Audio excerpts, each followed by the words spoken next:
So I hope everybody had a wonderful weekend.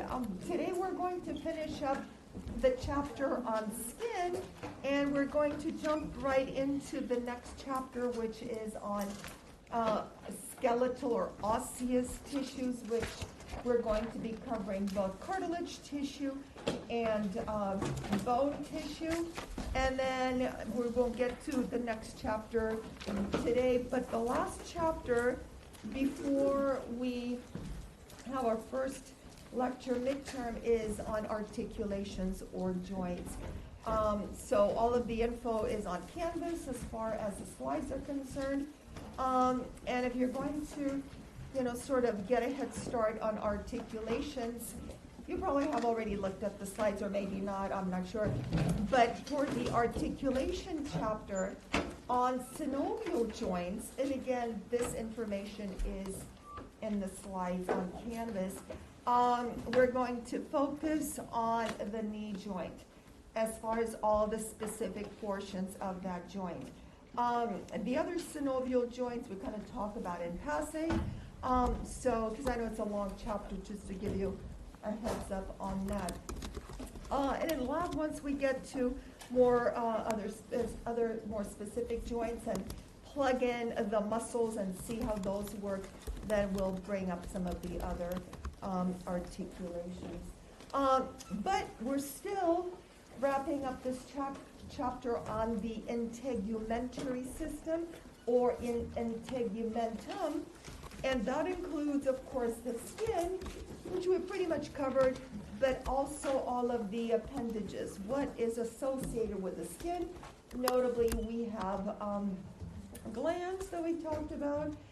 We have hair, nails, and so forth. So in this slide, we're going to look at some of the glands associated with the skin, and those include sweat glands. We talked about how fingerprints are really sweat films, where the sweat, will pop up onto the papillary ridges.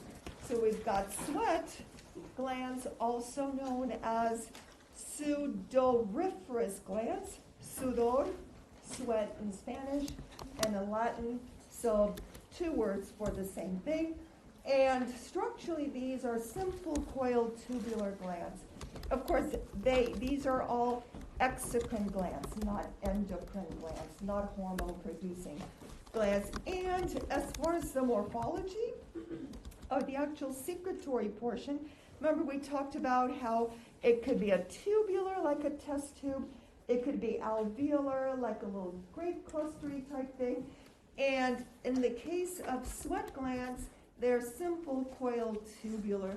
So here's that test tube, and then it coils up this way, and again opens up onto the surface of the skin. And again, we talked about the functions of sweat. There's actually two types of sweat glands, but the regular ones serve to bring that sweat, water mostly, onto the surface of the skin to cool down the skin. So it has to do with temperature regulations. We also have sebaceous or oil glands.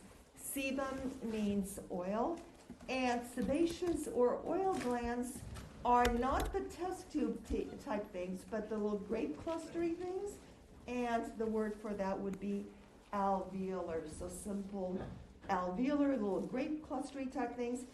And sebum oil is released onto the shaft of hair. So we spent tons of money on, hair conditioners and hair masks. I do too. Does it help? I don't know. But we have our own built-in way of moisturizing not only the hair but nearby structures, sebaceous or oil glands.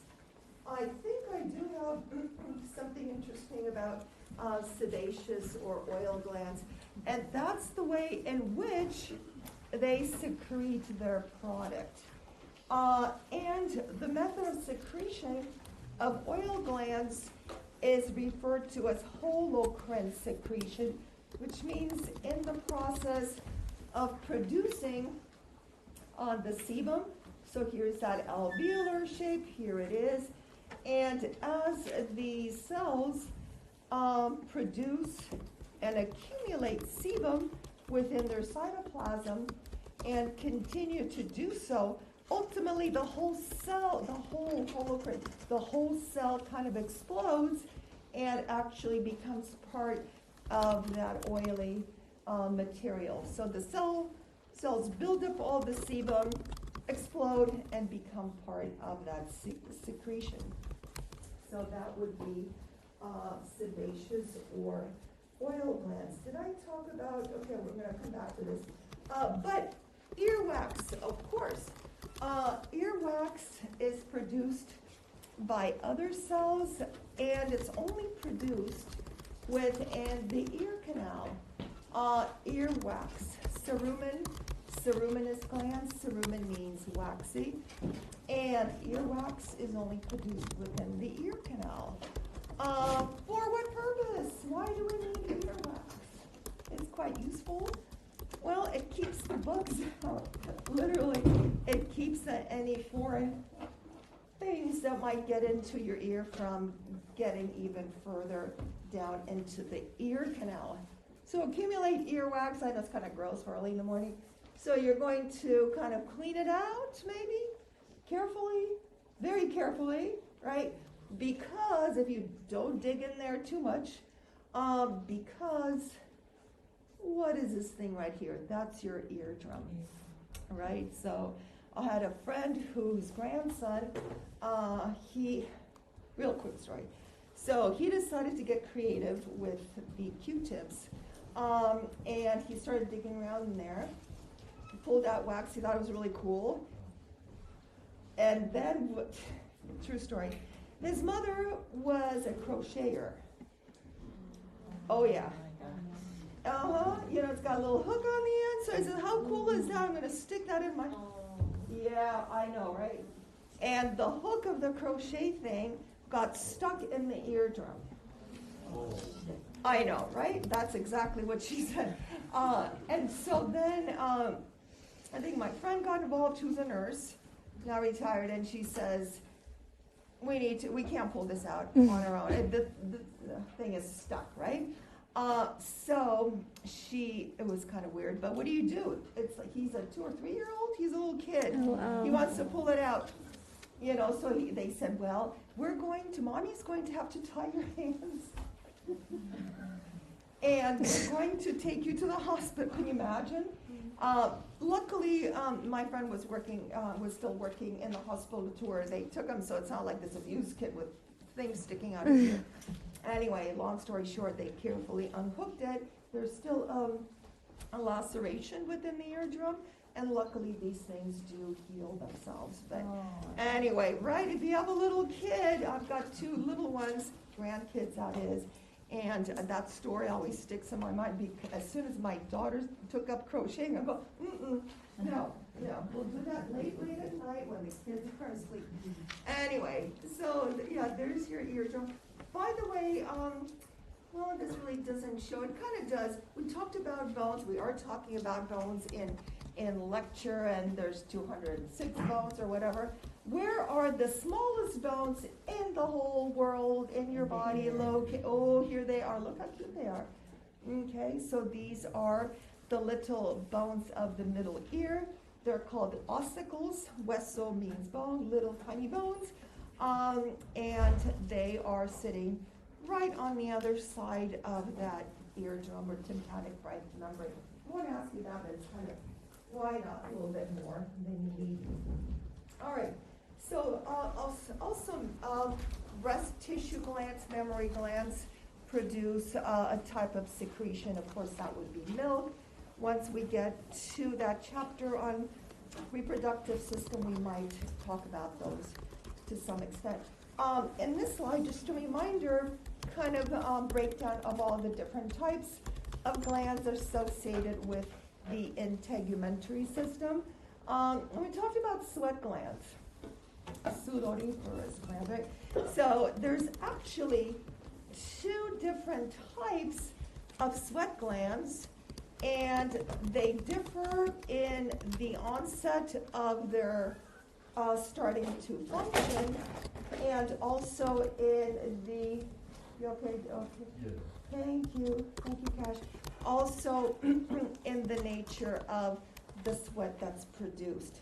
Now, your regular garden variety sweat glands, which are activated pretty shortly after birth, I have to figure, not immediately. Do newborns sweat? I can't remember. I don't think they do, right? So it takes a while for that to kick in. But those glands, oh, you guys are okay? Oh, it's Monday, right? Okay, deep breath. Oh, it's Monday. By the way, we got a little heater for the lab.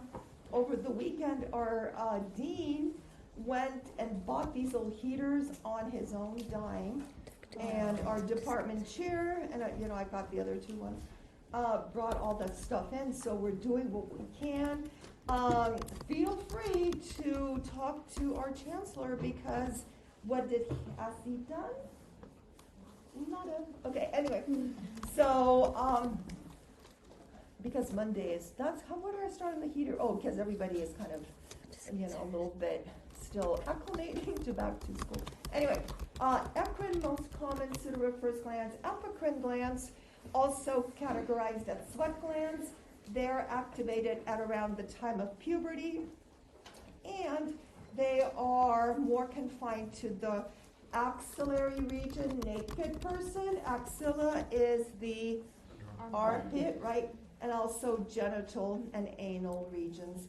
The apocrine glands produce a sweat that is more viscous. It's got more, I think, glycoproteins in there, and therefore might give the pheromone kind of sense that we associate, with desirability and things like that. Speaking of that, let me ask you, does sweat smell? Yes. It can. Not really. Not initially, right? So when you go to the gym, right? Anyway, things happen. But sweat in and of itself does not smell. However, when it starts to break down, especially the more viscous apocrine sweat glands product, bacteria have a field day with them. And then bacteria start to break down the compounds in sweat, and then the resulting breakdown product would be the odor, right? But sweat by itself does not smell. Is that interesting? But again, we go to the gym and everybody has a slightly different smell. I guess it depends on the bacteria. Who knows? Take microbiology. That's beyond my scope. Anyway, so sensory receptors. Okay, so skin is where we get a lot of information from the external environment and the internal environment, mostly from the external environment, right? So, pain. We don't want to have pain. Pain could be our friend, however, right? Because if you don't have any indication that you're putting your hand on a hot plate, you're going to, let's just keep it there until it starts sizzling, right? So think in terms of all these external cues and information about the external environment that our skin picks up. That's really, really important to warn us about danger and stuff like that. Now, some of this stuff actually is discussed in one of the chapters on the nervous system. I love the nervous system. I don't understand it, but I do enjoy it. So you can read up on more information there, but I'll just give you the gist of it. So sensory receptors, do those bring information from the external portions of the body towards the CNS, or from the central nervous system out? In or out? That would be in, right? So we're getting information about heat, cold, pressure, stuff like that. And these are sensory receptors in the skin. Two types, kind of, sort of. One type, morphologically speaking, would be in the form of free nerve endings, and the other would be encapsulated nerve endings. What's the difference? Free nerve endings, we have some, here we go, so it would be kind of these gold things right here. They have no surrounding structures around them. They're just free, unencumbered, nothing is sitting on top of them. And these are typically receptors for pain and sometimes heat and so forth. A weird sensation that nobody really understands is itching. The itch thing is kind of weird, and nobody understands how that is processed. But the other type of receptors are said to be encapsulated. So here's a free nerve ending. Some of them are encapsulated. So here is that nerve ending. Nerves usually are depicted in like a gold or a yellow tone. They're not gold or yellow, but maybe to differentiate them with between the typically red and blue blood vessels. Anyway, so here is that nerve ending, and here's that little surrounding tissue kind of enveloping it. There's another one. Here's the nerve ending, kind of gets wiggly, and it has a surrounding layer of like connective tissue. That apparently helps pick up some of those sensations. So that's a lot of stuff, and I think I broke it down for you. Let's keep it real simple. Again, more detailed stuff in chapter 14. But sensory innervation of the integumentum. A midterm question would be a good one like this. What do you call it? Definitely is a Monday. What do you call the only types of sensory receptors in the epithelium? The main ones would be these tactile or Merkel cells. Remember, within the stratum basal, we have the keratinocytes and those M&Ms, Merkel or tactile, light touch, right? But in the dermis, we have either the free nerve endings, pain, temperature, itch. I don't get that. When somebody pulls on your hair, don't let them do that. But does it hurt? Yes, right? Because there are like a nerve plexus, a collection of nerves around the hair as well. Then the encapsulated, so these are the free. Then we have the encapsulated, kind of the CTP wrapped up ones, and those would be the light touch Meissner's and lamellar Pacinian corpuscles, deep pressure. I don't think I'm going to ask you these two on the midterm. By the way, I'm going to definitely review for the first midterm, which is the day after Valentine's Day, right? So I'm going to do it before you all have to party. Anyway, we'll review for that pretty nicely. And as far as hair is concerned, they do a whole thing on nails in this chapter. I'm not going to ask you anything on nails. Hair, not so much, except for two things. Hair is only present in what type of skin? Thick or thin? Thin only, right? Remember, thick skin would be palms of the hands and the soles of the feet. You don't want to have hair there. And the other two things to keep in mind is that associated with hair roots are oil glands, also known as sebaceous glands. What do they look like? Grape clusters, alveolar. And in which mode do they secrete this product? Whole thing breaks up, holocrine secretion. It's pretty dramatic. And the other thing about hair, and I like these little guys right here, these are erector pili muscles.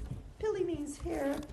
And these are smooth muscle bundles, several cells of smooth muscles. Because we've got cardiac, that would be applied, it would be skeletal. No, these are smooth muscles. And the cool thing is they respond to different stressors.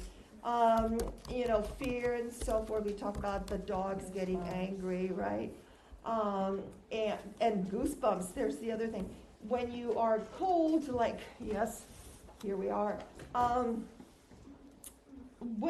So that cold is also a stressor, right? It will affect the erector pili muscles and kind of get them to contract, and that will pull the hair straight up and pull on the skin, say those goosebumps or goose pimples, whatever they're called. and some interesting neuroanatomy associated with that. And then finally, we could talk about some of these orientations of the collagen fibers within the dermis. We talked about the finger ridges, sweat prints, fingerprints, right? And those are present in thick skin only, right? Because that papillary layer is kind of more bumped out. We talked a little bit about surgical incisions, and in order to minimize scarring and promote faster healing, a surgeon will follow the primary orientation of the collagen bundles. And so we have these tension or cleavage line maps. So if you're going to you need to get into the thoracic region or whatever, you're not going to go this way. You're going to go with kind of the grain of the collagen bundles, which would be in the dermis primarily, right? And then we've got flexure lines, repetitive folding, and you could see them on your hands and so forth. And as we get older, wrinkles, right? Yeah, this is a little bit different from wrinkles, though. The last slide just is a summary slide of everything that we talked about. So it's a kind of nice way to finish up this chapter. Then we go right into chapter 6 on bone tissue and skeletal tissues. In lab, we were talking about the big bones, right? This week we're doing the pelvic girdle and lower limb, which is pretty simple in labs, right? And we talked about how we're looking at either, real skeletons that are clearly the bones aren't doing anything, or plastic bones. We also talked, I think, in a couple of labs about how in life, the skeletal system is a constantly evolving and changing tissue. We also talked about how every 10 years or so you have a brand new skeleton, right, which is pretty cool. So this bone or osseous tissue is constantly kind of breaking down the old parts, building up the new parts, and the growth and thickness responds to exercise or lack thereof, dietary things, and so forth. So think of bones as very dynamic tissues, which they are. Look how cool this is. This is real. Well, not the colors, but this is a preparation of ground bone tissue. Compact tissue, take a little slice, and bone is hard, obviously. Kind of sand it down real good till it's a very, very thin, translucent slice, and you take a picture of it. And this is artificially colored, but look how cool that is. Okay, so we're going to start with the other skeletal type tissue, and that is cartilage tissue. All right, let's put everything into perspective. Back to basics. How many tissue types in the human body? 4. Epithelial, connective, muscular, and nervous, right? Connective tissue, in chapter 4 that went on for like 200 pages. So connective tissue would be CTP. Examples would be tendons, ligaments, adipose tissue, areolar, right? And then the other types of connective tissues would be blood, the only liquidy thing, right? And then bone tissue and cartilage tissue. So these are connective tissues. Remind me, in connective tissues, do we have few cells or many cells? Do we have few cells separated by stuff, or a bunch of cells lined up closely? Few cells, exactly right. So in epithelial tissue, remember they're all lined up like little soldiers, right? Very little intercellular space. And in connective tissues, we talked about CTP. We've got different types of cells, right? Separated by stuff. And that stuff is known as, starts with an M, Matrix, beautiful. Within the matrix, ground substance and those miniature fibers, right? Collagen, if in doubt you go with collagen, probably get it right. Reticular forming a network, what do you call the stretchy ones, please, would be elastic fibers, right? So as far as cartilage tissue is concerned, it's a connective tissue. So we have cells and a bunch of stuff between the cells. Cartilage, it's the only tissue, it's the only tissue, cartilage tissue, that is both avascular and non-innervated. It doesn't hurt and it doesn't bleed. It's the only one. And the root word for cartilage is chondro. Chondros, cartilage. Chondros means grainy, because often the background, the matrix kind of looks a little bit grainy. Chondro, cartilage. Okay, sounds the same. And we will talk about how most cartilages have an outer membrane, outside or around cartilage. What would you call that? How about beautiful perichondrium, right? So this is a tissue that surrounds cartilage, outer coverage, and now look at this. This is a dense, kind of dense, irregularish CTP. So that is vascular. That's where the cartilage gets a lot of its nutrients, right? But also within the perichondrium, we have cartilage matrix builders. What's the word for cartilage? Chondro. What's a builder? A blast, right? So we have these cartilage builders, chondroblasts, sitting within this perichondrium, and they're making the matrix. Fully differentiated and mature chondroblasts become cartilage cells. What would you call that? Chondrocytes.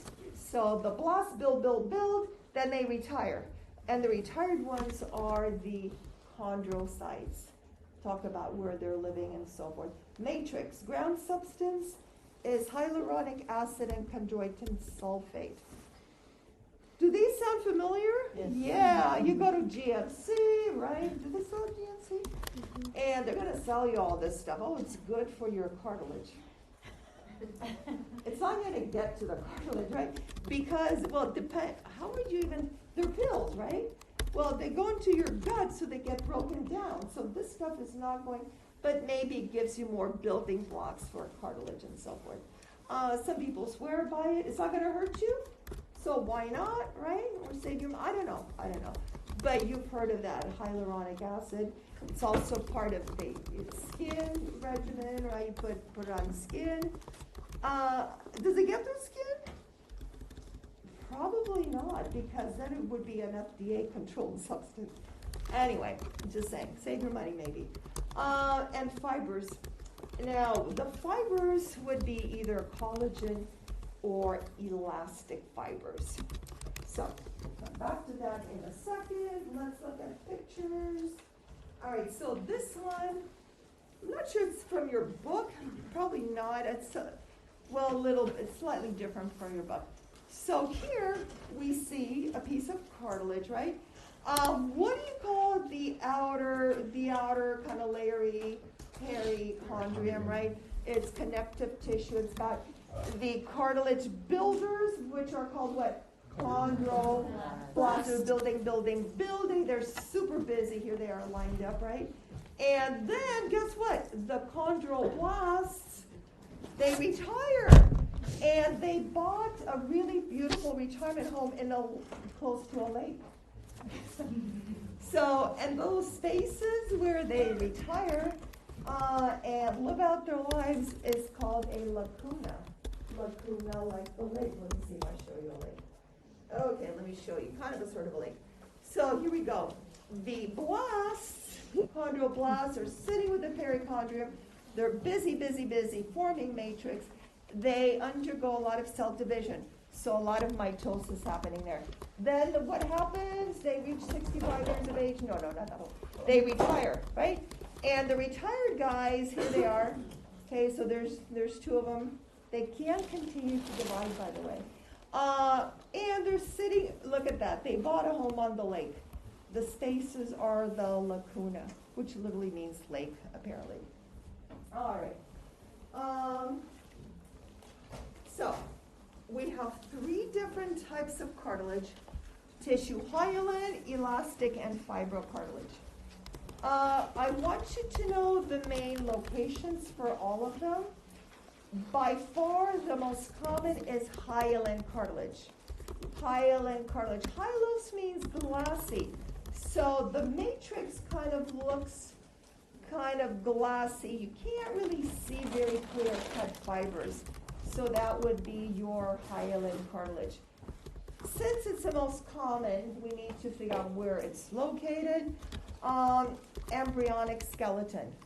In embryonic stages, before bone tissue starts to form, which is around 8 weeks of gestation, before that, the fetal skeleton is just cartilage, right?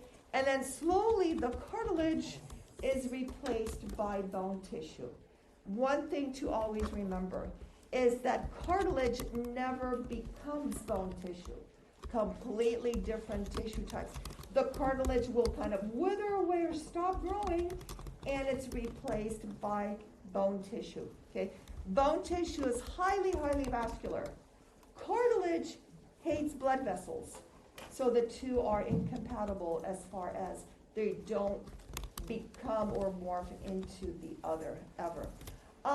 Okay, embryonic skeleton, larynx, right? That's the windpipe, right? Or the voice box, la la la la, larynx, right? Trachea, most of the nose. Costillas, costal cartilages. Hyaline, why not? Articular cartilages, we don't know what those are yet, but they're essentially cover the articular surfaces when bones form a joint articulation. Now, epiphyseal or growth plates. Epiphyseal or growth plates. This term will become really familiar in just about 5 minutes. We'll come back to that. Then we have elastic. By the way, in hyaline cartilage, the matrix is glassy. You can't really see the fibers because they're in the form of the collagen fibrils, really skinny ones. Not collagen, not the big ropes, little skinny things, right? The main fiber, predominant fiber, in elastic cartilage. I like this because it's sensibly named. Elastic fibers, elastic cartilage, elastic fibers. As far as locations, and again, I always try to give you little hints about what the best way to remember it is, because it's easier for me to learn this way. I'm just passing down some little tips for you if that helps at all. If you're making flashcards, easy peasy. Elastic cartilage locations. Oh, look at the E's. Epiglottis, ear, and the ear canal, right? So epiglottis, first of all, what is that? Well, you've got the voice box, which is called the what? Larynx, goes into the windpipe, that's the trachea, right? And it branches into a bunch of smaller tubes. So that's, the respiratory thingy. The larynx voice box is composed primarily of hyaline cartilage. If in doubt, you go with hyaline. Okay, the answer to everything in life is hyaline cartilage and or collagen fibers, you're good to go. Then you take physiology and everything is what? Receptors or... Anyway, so you've got the larynx, mostly hyaline cartilage, but there's a little floppy thing overlying, really part of the larynx. And this little floppy thing is called the epiglottis. Glottis is the opening into the deeper lying trachea, right? Every time you swallow, that epiglottis comes down and closes off entrance into the trachea. Isn't that cool? So if you want to play along, swallow and try to breathe at the same time. Don't be choking on me, it's Monday. Okay, maybe I shouldn't. Okay. Can you swallow and breathe at the same time? No, right? Be careful. Don't hurt yourselves. I know how I'm licked, but anyway. So that little elastic flappy thing is called the epiglottis, E for elastic. Then we have the outer ears called the auricle. And again, you don't have to touch your face or anything, but I will. The outer ear, it's like more, I know everybody's going to touch their ears, yeah. So anyway, so kind of flexible versus the nose, not so much, right? The little tippy end of the nose has a little bit of elastic cartilage, but can you see how the outer ear, it's more flexible? Why is that? It's elastic cartilage and it's full of what? Elastic fibers, right? And then part of the ear canal. So remember, elastic, E for, what do you call that floppy thing? The epiglottis, outer ear, and part of the ear canal. Then we have this other thing called fibrocartilage, which kind of really looks a lot like dense. Regular CTP is a different tissue, however. Fibrocartilage. Then we have collagen. We got the ropes, fibers, not little skinny guys. That would be the glossy hyaline. But in fibrocartilage, big old ropes. And I put discs in quotes just to help you remember locations. So fibrocartilage would be present as the outer portion of, you know this guy, intervertebral discs, right, between the bodies of vertebrae. We talked about how it's a, jelly donut. The outer portion is fibrocartilage. Then this week in labs we'll talk about the pubic symphysis in front between the two pubic bones. Between the two pubic bones in front, there's an interpubic disc. It's just like the intervertebral discs, so the outer part is fibrocartilage. And then we have articular discs. If you think of a disc, you know you're in fibrocartilage territory. Don't get the following confused, however.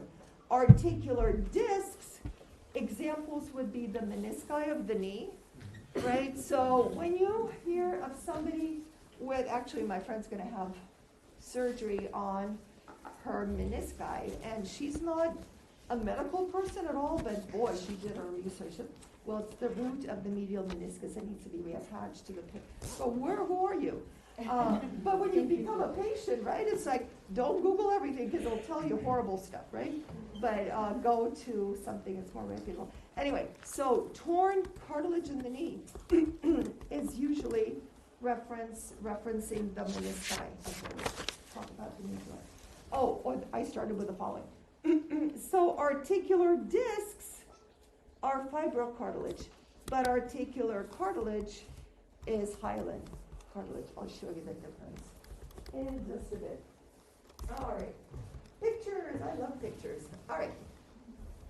So here in different types of cartilage, remind me what covers most cartilages. What's that membrane type thing called?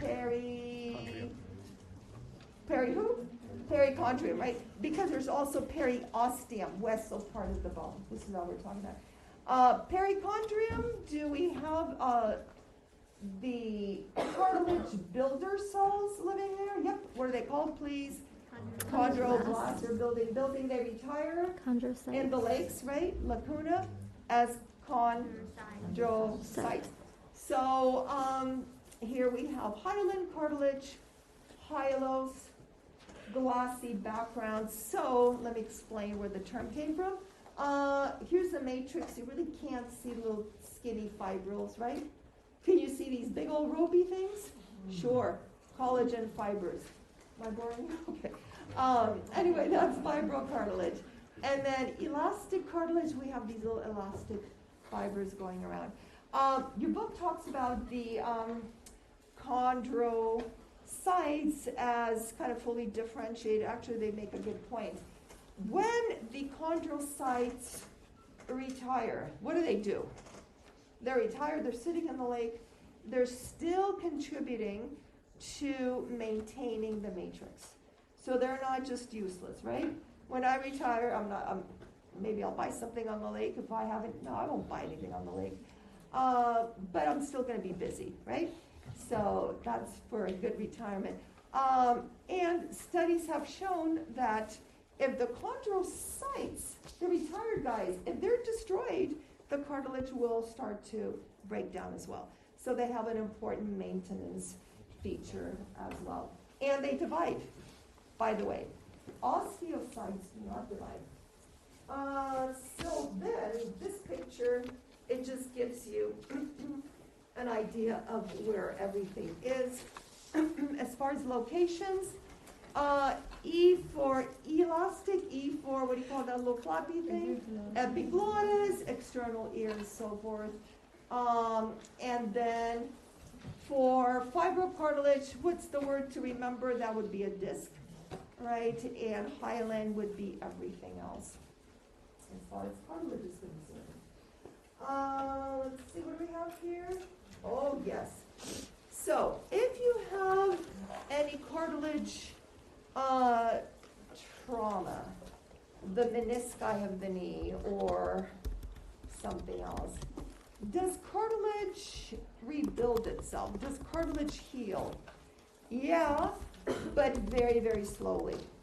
Cartilage tissue regrows, yes, but very, very slowly, if at all. Why is that? What are the attributes of, well, we know it's not innervated. Does it have blood supply? No. So it's very, very slow in growing back. But it does, or it can. And there are two ways in which cartilage tissue can grow: appositional and interstitial. I know some of you are going into kinesiology and PTOT. This is really important as well. So you could explain to your patients with, cartilage issues that, yeah, PT is really important, kinesiology, all these exercises, because it will help cartilage, have more pressure applied to it. The worst thing for a patient with, knee problems or whatever is to respond to the pain by doing nothing. You don't want to be resting. That's the worst thing to do. So you need to get up and start walking around and so forth, kind of work through not too much pain, right? Because when you put pressure on cartilage, that's going to kind of push in some more of the nutrients from the surrounding vascular tissues, right? You need to keep moving. Make sure you tell your patients that. So, how does cartilage grow? Well, usually, this looks like a bunch of eyeballs. I just saw that now. This one? Anyway, that's kind of creepy. Anyway, so two ways in which cartilage tissue goes, and I'll give you all the we'll do a really good review for the first midterm. It's going to be so easy. You're going to be bored. You'll be done in 2 minutes. It's online, by the way, right? You get an hour. But anyway, appositional growth, the chondroblasts make most of the matrix, right? At the same time, remember the retired guys, they're still contributing, right? And when the chondrocytes, they're sitting in their legs, when they contribute and continue to make matrix from within, that's called interstitial. Appositional, the chondroblasts, interstitial, the chondrocytes. Two processes occur together. Interstitial, probably slower, right? Okay. Then, we're right into bone tissue. You guys are you're sleepy, right? And I have 3 cups of coffee. I need to stop. No more coffee for me. So bone tissue, osseous tissue, hueso, osseous tissue. It's really a beautiful tissue type. It's vascular, it's innervated. It's got not 2 but 3 types of cells. So osteobone, what would you call a cell, that builds bone tissue? Osteoblast. How about the semi-retired would be the osteocytes? Just like in the cartilage, the blasts become the sites, right? The retired ones are living in the lacuna. But then we also have bone breakers. And those are called osteoclasts. Clastos from the Greek, I believe, which means to break down. Which sounds pretty violent, but bone tissue needs to be broken down, because if it's going to be reformed, remember brand new skeleton, right? It has to then be able to first to break down and then being rebuilt. By the way, in labs this week we're going to start the lower limb. You know, this big bone in the thigh, what's it called? I forgot. Starts with an F. Okay. Femur, right? So we have a proximal and a distal end. The proximal portion of the femur is typically the one that regrows the fastest. A lot of weight, a lot of load of weight. So I think almost every 6 to 9 months, proximal femur, right? So that's a lot. And in order for that bone tissue to grow, fresh bone tissue, right? Then the old one has to be broken down. And those are called, and the cells that break those down are osteoclasts, very large cells. We'll get to those, they're pretty cool. So functions of bone tissue obviously support movement. Mineral storage. So the matrix of bone tissue has calcium and phosphate, right? So when that bone is kind of reimagined, it's broken down. What do you call the bone breakers again? Osteoclasts, right? So they're breaking down the matrix. How do they break down the matrix? These guys make hydrochloric acid. They release hydrochloric acid and other enzymes, HCl. How many of you have worked with HCl carefully in a chem lab, right? Oh man, that stuff is nasty. One time I remember I was in the lab at UCSF, I don't spill that stuff on my leg. It went right through all my layers of everything and burnt me. Anyway, these osteoclasts are making and releasing hydrochloric acid to break down the bone matrix and to release calcium phosphate. So mineral storage, right? All right, that's why it's important to have a good diet. Then what's this? Hematopoiesis. Okay, I'm glad I didn't say what it does. Hematopoiesis. Hematology. What does that mean? Blood cell formation, right? So hematopoiesis is the process by which the body forms red blood cells and white blood cells. And where are blood cells formed? Inside your bones. Could you believe that? And there are two types of stuff inside the openings of bones. It's called marrow, right? And it's either yellow marrow, which is fat storage, or red marrow.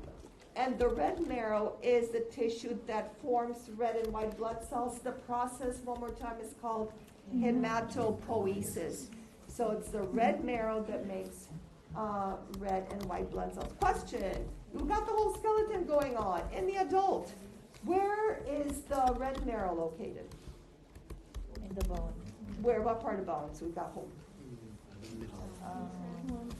In here. So hip bones, right? How about in the upper or lower extremity? So red marrow is the one that makes red blood cells, white blood cells. And it's formed by, or it's located within little marrow spaces, not in the whole skeleton, primarily within the axial skeleton, not appendicular as much, and only the proximal regions of, what's this bone again, starts with an H? Humerus. Okay, you're not that sleepy. Okay, and the femur. But in other parts of the skeletal system, it would be yellow marrow. Okay, so axial skeleton and proximal areas of both the femur and the humerus. Everything else would be yellow marrow, which is fat, and it's crucial.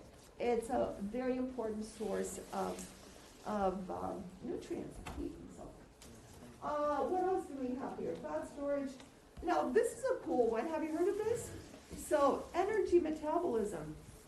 So we have the osteoblasts, right? So osteoblasts are the builders. Apparently, osteoblasts secrete this hormone when they're busy making more and more bone tissue, and that's called osteocalcin. Don't have to know this, but this osteocalcin starts or somehow triggers or causes fat cells to start breaking down their fat for metabolism. Is that cool? Another reason to go to the gym. Oh, bless you. Okay. But stay healthy. Go to the gym, wear your mask, right? But if you start working out, right? You start working out, the bones are going to respond. Remember the deltoid tuberosity? You're gonna, remember it's gonna work out with Neymar or Messi, whoever, right? Okay. So here I am. And then the deltoid tuberosity gets bigger in response to load. Again, muscles get bigger. And then, therefore, we're making more bone tissue. Who's making the bone tissue? The osteoblasts. In the process, they're secreting this hormone that accelerates the breakdown of fat cells. Isn't that cool? Not the whole fat cell, but releasing the energy from the liver. Okay? Anyway, let's look at something we're more familiar with. You have to guess what bone do you think this is? Humorous. That's a humor. It's a humerus, right? Remember all this stuff right here? Right, the capitulum, trochlea, all that. Okay, so we talked about the humerus. The reason we're looking at this bone is that it's a long bone. Remember, we got the long bones. Short bones would be where? Would be the carpals and the tarsals. Then we've got the flat bones, like ribs and stuff like that. How about phalanges? What kind of bone, what classification? They're long bones. They're miniature long bones, right? But these long bones have the two ends in a middle portion. We talked about that. A proximal and a distal end in the middle. We're going to give those parts a different name now. So here's the humerus, and we have then the proximal end, which we're now going to call the proximal epiphysis. Epiphysis on top of the growth. And this is the proximal epiphysis. What would you call the one down here? How about distal epiphysis, just the two ends. Then we have the middle portion, the body or the shaft, and we will call that the diaphysis. So this whole thing is the diaphysis. Now, within the diaphyseal cylinder, inside the diaphysis, we're going to have a space. Long bones, obviously. And this space right here is called the medullary cavity. Again, we've got the two ends of a long bone, the one closer to where the whole thing attaches. Make sure that you know proximal and distal for the midterm, right? So the proximal would be the proximal and epiphysis, and here would be the distal epiphysis, and between the two, this long thing is the diaphysis. Dia means through the growth, middle portion. And what do you call the space inside the diaphysis would be the medullary cavity, which always contains yellow marrow, right? So that would be this little fat component right here. Couple of other things. Remember that proximal epiphysis presents with a nice rounded head of the humerus, which articulates just a little overlap into the left with the glenoid cavity, right? Glenohumeral joint, we got that. And then we have the anatomical neck and maybe the surgical neck over here, right? But back to the head of the humerus, it would be the ball portion of the ball and socket shoulder joint, so it goes into the glenoid cavity. And capping that articular surface would be articular cartilage. What kind of cartilage would that be?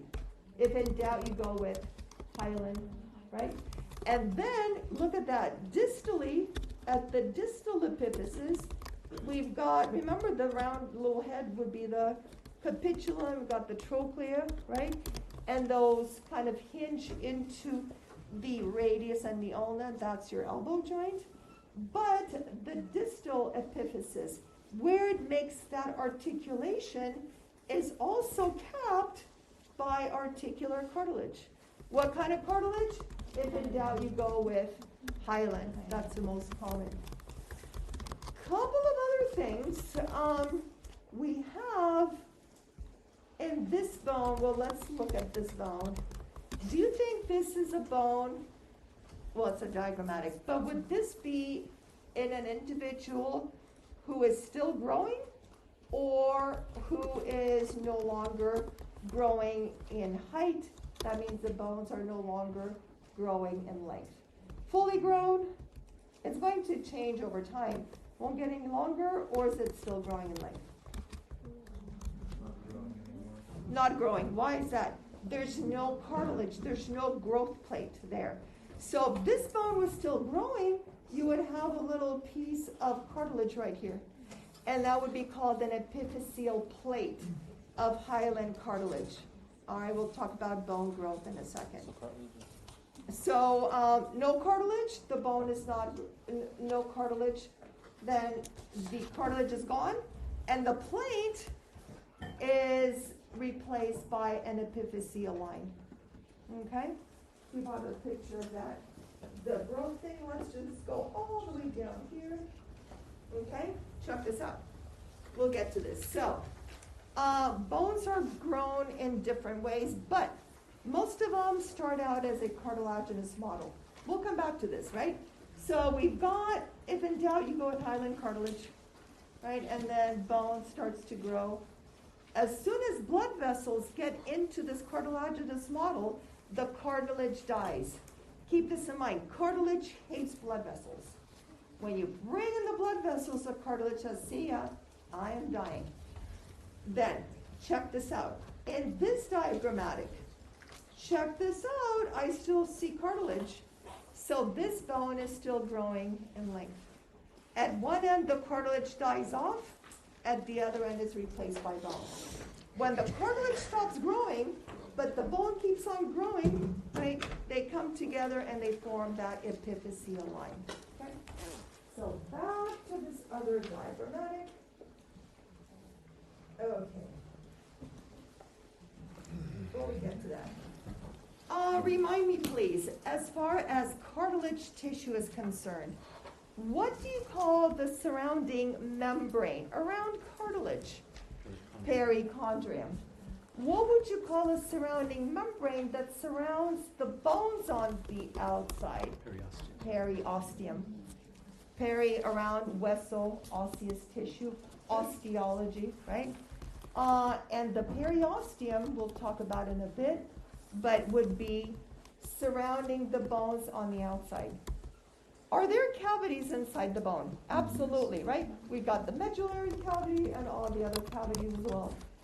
Do we have cavities inside cartilage? No. But inside bones, all the spaces that are present are lined not by the periosteum, but exactly a thinner endosteum. Endosteum. These are membranes. We'll talk about those in the next slide, I believe. Okay. So over here, couple of things that we need to introduce. I should probably talk about cells, but we'll do that in a second. So 3 types of cells in bone tissue. We've got the bone builders, osteo what please?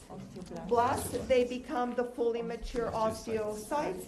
And then we have the bone breakers, osteoclasts. So blastocytes and the osteoclasts. All right, so over here, what do we have? Well, we have a small component, a small portion through that middle, the body shaft or diaphysis. Just a small portion. What can we see? Well, we could see on the outside is the outer membrane, periosteum, right? It's got, excuse me, dense CTP, and within it, the cells would be both the osteoblasts and the osteoclasts. The sites are deep within the bone. Now, lining all internal membranes, you can't really see it too well over here, would be a much thinner layer, and that's called the endosteum. Not too much CTP there, but you would also have the osteoblasts and the osteoclasts on both sides. Okay? Now, first of all, how does bone receive blood vessels? If you take a look at some of the real bones that I have in lab, feel free to come to my little cart over there. I have the real bones, especially on the diaphysis. Look for, on real bones, little openings. Those are called nutrient foramina. That's where blood vessels and nerves get into the solid bone, right? Nutrient foramina, you could see some on the outer portions of the bone as well. Then a couple of other things. So we've got these nutrient vessels, so the nutrient foramina. Then how does this periosteum attach itself to the actual bone tissue? How does it anchor itself to the bone tissue? And again, if in doubt, you go with collagen. And it's collagen fibers that extend from the periosteum and go right into the bone matrix. And these are called the perforating or Sharpie's fibers. We're going to go with Sharpie's fibers. Sharpie's fibers, collagen bundles go from the periosteum and attach to the bone tissue. That might not make any sense to you, but let me ask you this. Where is your shin bone? Right here, right? So it's the anterior tibia, right? Tibia and fibula, right? So you've got the sharp thing up in front. That's the crest of the tibia. And the tibia, tough tibia, not a little skinny fibula, that's your shin bone. In lay terms, if you have a patient coming in, I heard my shin bone. They're talking about the anterior portion of the tibia. Then they might complain about really sharp pain in that region. It could be anything, right? Has anybody ever heard or had the misfortune of having had shin splints? You know what that is? Right? So especially so if you're probably a runner. If you're a runner, or actually in any athletic endeavor, primarily in runners, when you start running, especially like a sprint type thing, without properly warming up, you get this incredible pain in your shin bone, that shin splints.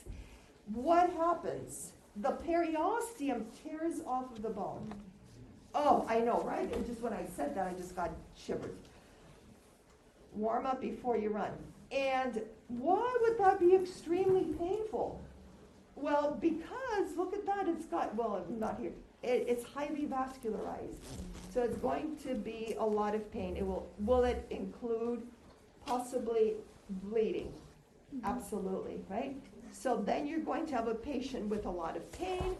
Anterior thigh, that is, the leg, that would be your crest of the tibia bone. It's going to be swollen and it's going to be very, very painful. Worst case scenario, that will translate to also little fractures within the anterior crest of the tibia. Okay, so anyway, so that's your periosteum. And here, oh, look at this. Not from your book, but I did some research and this is pretty cool. So, bone cells. Okay, you guys be careful. Everything's falling. You're all okay? They're baby desks. It's what? They're baby desks. Well, see, now let me ask you, since we're talking about baby desks and stuff, you guys are okay taking the lecture, midterms, and final online, right? Nobody has a problem with that? Because this room, not cute, okay? So, and I will also, you know when I used to have like in-person exams and so forth, I would sit here and just waiting for you guys to do you won't be here, but I'm thinking, I was just mentally, redecorating this. I had hardwood floors, it was beautiful, but please. Anyway, so everybody's okay with the online stuff, right? Of course you are, come on. What kind of a question is that? Move on. Okay, but the lab exams are gonna be in person, otherwise they will fire me. And I have a couple more years in it. Chancellor doesn't like me. Tell them about the heat. Anyway, so there's a teacher shortage. What are they going to do, fire me? I don't think so. I'm going to take you guys with me and we'll do our own school. And yeah, it's all good. Anyway, so osteoprogenitor. So this is kind of a stem cell-y type thing. I don't think I really use this term much. But osteoprogenitor cells. Osteo, what does that mean? Bone. Progenitor, making something, or like bone, right? So the osteoprogenitor cells are the ones that are undergoing most of the cell division. They're dividing. Then they become the bone matrix builders, osteoblasts, right? And they continue to build matrix, which we'll talk about, the chemistry of matrix, right? Bone matrix is solid. As the bone builders, osteoblasts, lay down the bone matrix, after, I think it's 3 to 4 days, that matrix becomes solid, okay? And the poor osteoblasts, look at that, look how cute they are. Here they are. They get trapped in the solid bone, right? And the fully formed bone cells are called osteocytes. They're stuck in cement, essentially. But they're alive. They need to be eating. They need to get glucose, and they need to have oxygen and so forth, right? So what to do? Well, when you look at an osteocyte, here it is. It has, we'll call it a cell body. Cell body would be that part that has most of the cytoplasm. It's got the nucleus, right? But can you see how this osteocyte also has these arms? And these arms, I don't think they have an official name. A couple of books do name them, but we're going to go with that name. And they're called filopodia, like a little filament. Podiatrists like little filament feet, right? The book calls them spider feet. No, spider legs? No, that's the wrong class, right? So we'll call these arms filopodia. Now, as far as, we'll come back to the osteoclast. Check this out. So this would be one osteocyte. Remember, it's sitting in cement, but it needs to eat. So what to do? Well, here's the cell body. And remember, this cell is retired. So he's sitting on the lake, right? So the cell body is sitting within the lake or on the lake, and that's the lacuna. The lacuna is just a space, all right? But then we have those little feet called the filopodia or arms, and they extend into miniature little canals in the cement, and these tiny canals are called canaliculi. Isn't that the coolest thing? But still the question persists, how does this cell get oxygen and so forth? Well, right next to this cell is another cell. And what happens is, I think I have a picture of that.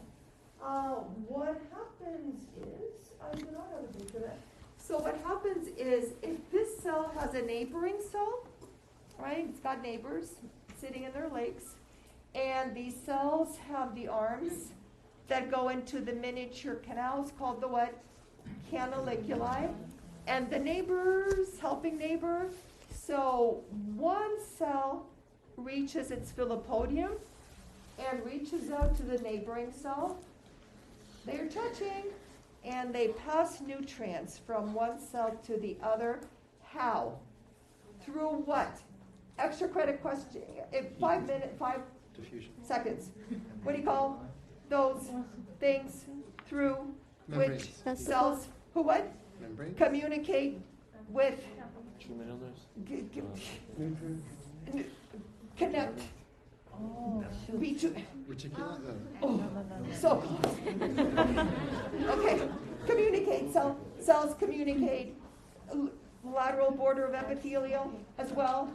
Maybe connection, connexons, gap junctions. Oh, I'll give everybody a couple points. I'm exhausted.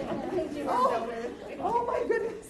Okay, I'm supposed to do critical thinking, but I know this is not critical. But anyway, isn't that do you get the picture? What's happening here?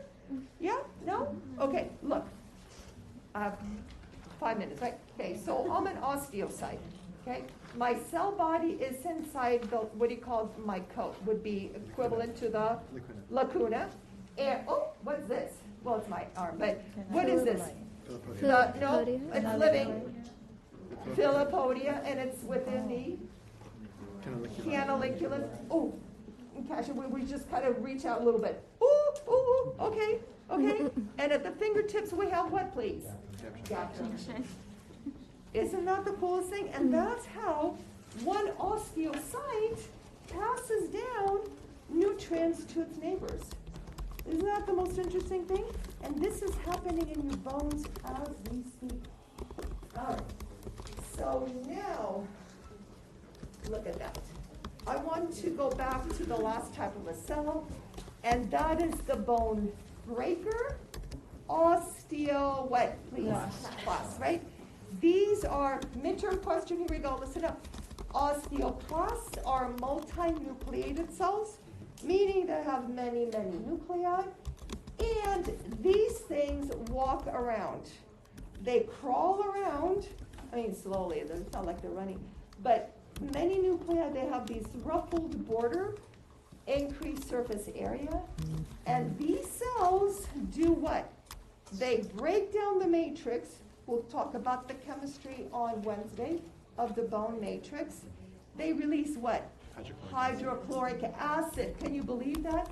And lysosomal enzymes to break down the bone matrix. Okay? Question, what is osteoporosis? Bone thinning, right? So more common in females, postmenopausal, definitely could occur in males as well. Which cell do you think needs to be calmed down in active osteoporosis? Which cell is probably working way too hard? Osteoclasts. The osteoclasts. So when you have an imbalance in bone breaking versus bone building, you're going to develop a thinning in the bone matrix, and that is osteoporosis.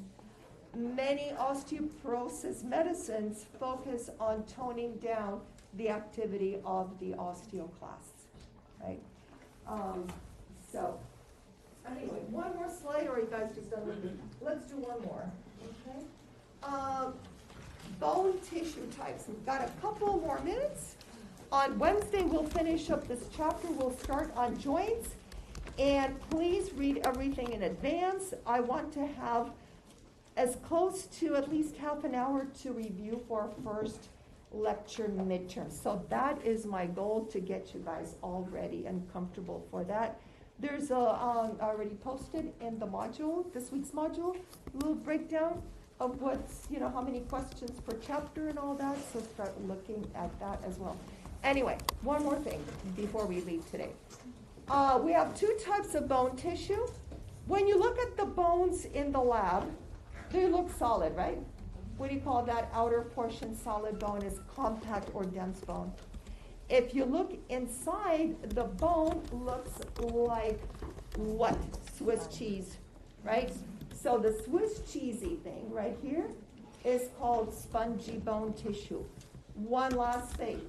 What is the process of blood cell formation called? Hematopoiesis. It occurs in what kind of marrow? Yellow or red?